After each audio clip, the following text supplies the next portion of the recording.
भारत की स्वतंत्रता के बाद से ही देश में गरीबी को एक राजनीतिक मुद्दा बना दिया गया। गरीबों से वादे तो बहुत से किए गए, लेकिन हर बार उन्हें सिर्फ छला गया।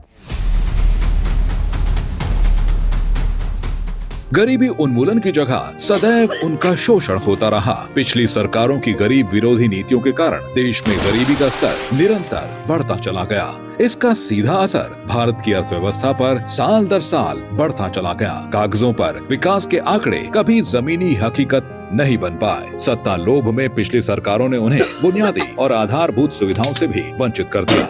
2014 में आदरणीय प्रधानमंत्री श्री नरेंद्र मोदी जी के नेतृत्व में देश में एक ऐसी सरकार आई जिसने गरीबी के अभिशाप से मुक्त करने के लिए निर्णायक कदम उठाए। आज भारत गरीबी उन्मूलन में निरंतर उत्साहवर्धक नतीजे दे रहा है।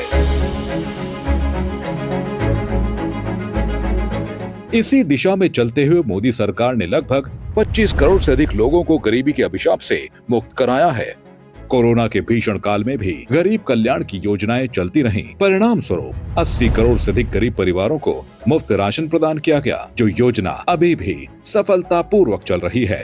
प्रधानमंत्री श्री नरेंद्र मोदी जी ने सदैव कहा है कि गरीब का कल्याण ही भारत का कल्याण है। इन्हीं विचारों के साथ आदरणीय प्रधानमंत्री श्री नरेंद्र मोदी जी के नेतृत्व में पेश हुआ 2025-26 का केंद्रीय बजट गरीबी उन्मूलन की दिशा में उठाया एक और निर्णायक कदम है। अगर गरीबी हटानी है तो हम गरीबों को शक्तिशाली बना करके ही हटा सकते हैं, न कि हम गरीबों को फीड करके कर सकते हैं। जहां एक तरफ प्रधानमंत्री आवास योजना के तहत 3.45 करोड़ परिवारों को पक्के घर मिले हैं, वहीं जल जीवन मिशन के माध्यम से 2025 तक 15 करोड़ घरों में नल से शुद्ध जल पहुंच रहा है, जो अपने आप में एक ऐतिहासिक उपलब्धि है। हर घर जल के लक्ष्य को 100% पूरा करने हेतु वर्ष 2028 तक इस योजना का विस्तार किया गया है।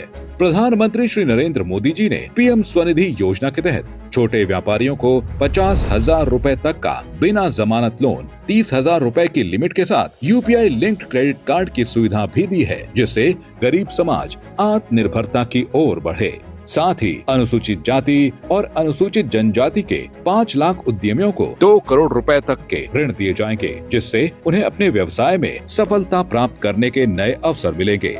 इसके अतिरिक्त गिग वर्कर्स के लिए एक सोशल सिक्योरिटी स्कीम की घोषणा की गई है। इस स्कीम के तहत हर वर्कर को ई श्रम कार्ड मिलेगा और पीएम जन आरोग्य योजना पीएम जय के माध्यम से उन्हें स्वास्थ्य कवच भी मिलेगा। गरीबी उन्मूलन, गरीब कल्याण और आत्मनिर्भरता की ओर बढ़ते मोदी सरकार के यह कदम भारत को विकसित राष्ट्र बनाने के लक्ष्य की पूर्ति में निर्णायक सिद्ध होंगे। यह विकसित भारत की दिशा में वह ऐतिहासिक बजट है जिसे वर्षों तक याद किया जाएगा।